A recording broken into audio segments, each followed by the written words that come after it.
नमस्कार, प्रणाम। हम बानी मोहन राठौर, आप सबके बेटा, आप सबके भाई। और आज बड़ी खुशी होता है हमरा के अपना जिला गाजीपुर, जिला मऊ में आके और यहाँ पे सुनामी वाटर पार्क के उद्घाटन भइल है।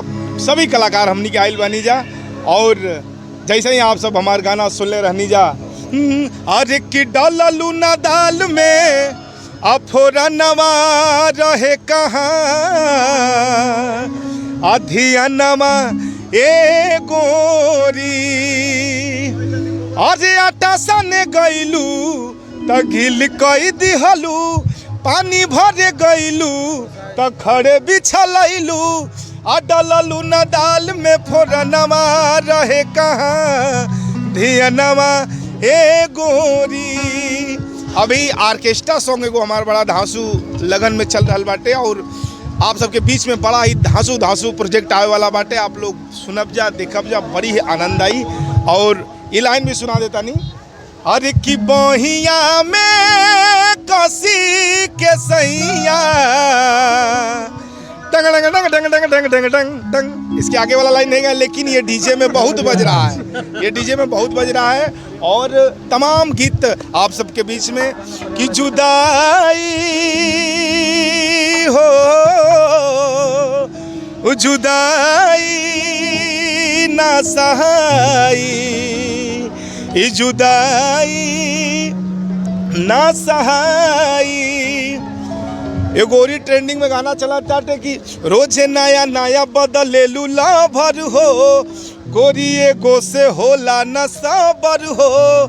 आ क्लियर बता दा हमके आज चिरई, कि छाने छाने बदले तोहरो मिजाज चिरई, उड़न बाज चिरई, उड़न बाज चिरई। बहुत बहुत प्रयागराज के सर जी वो दो लाइन सुना दीजिए भैया, दो लाइन माइक से लीजिए। चलिए इस गाने को मोहन भैया दर्शक भी हाँ एक मिनट बस, एक मिनट। कि हमारी यूपी की गर्व गाथा,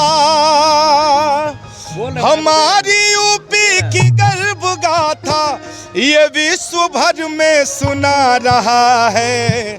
सजा है संगम का कुंभ मेला, प्रयाग तुमको बुला रहा है। सजा है संगम का कुंभ मेला, प्रयाग तुमको बुला रहा है।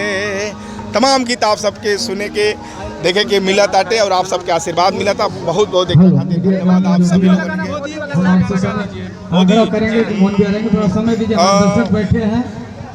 भैया लोग बस एकदम जो ट्रेंडिंग नंबर 1 पे चला गाना, वो गाना मेरा है। एक मिनट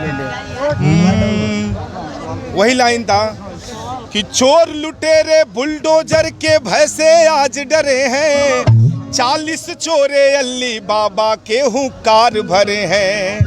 खुद को हिंदुस्तानी बोले, भाषा पाकिस्तानी बोले, यह चाइनीज है डोगी, हर तरफ योगी योगी, शोर है मोदी मोदी, हर तरफ योगी योगी, शोर है मोदी मोदी।